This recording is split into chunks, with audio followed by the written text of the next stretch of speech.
بسم اللہ الرحمن الرحیم۔ سیدنا جبیر بن مطعم رضی اللہ تعالیٰ عنہ سے مروی ہے کہ رسول اللہ صلی اللہ علیہ وآلہ وسلم نے فرمایا،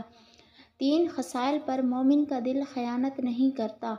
خلوص کے ساتھ اللہ تعالیٰ کے لیے عمل کرنا، ارباب حل و عقد کی خیر خواہی کرنا، اور جماعت کو لازم پکڑنا، کیونکہ ان کی دعا سب کو شامل ہوتی ہے۔ سیدنا ابو ہریرہ رضی اللہ تعالیٰ عنہ سے مروی ہے، وہ کہتے ہیں، میں نے کہا، اے اللہ کے رسول،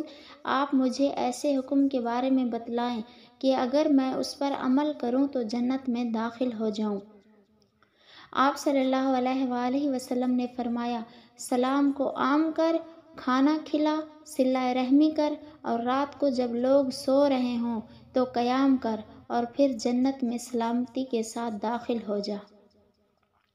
سیدنا ابو ہریرہ رضی اللہ تعالیٰ عنہ سے یہ بھی روایت ہے کہ رسول اللہ صلی اللہ علیہ وآلہ وسلم نے فرمایا، بے شک اللہ نے تمہارے لیے 3 چیزیں ناپسند کی ہیں اور 3 پسند۔ اس نے تمہارے لیے ان چیزوں کو پسند کیا ہے کہ تم اس کی عبادت کرو، اس کے ساتھ کسی کو نہ شریک ٹھہراؤ، اور سب کے سب اللہ کی رسی کو تھام لو، اور یہ کہ تم اپنے امیروں کی خیر خواہی کرو۔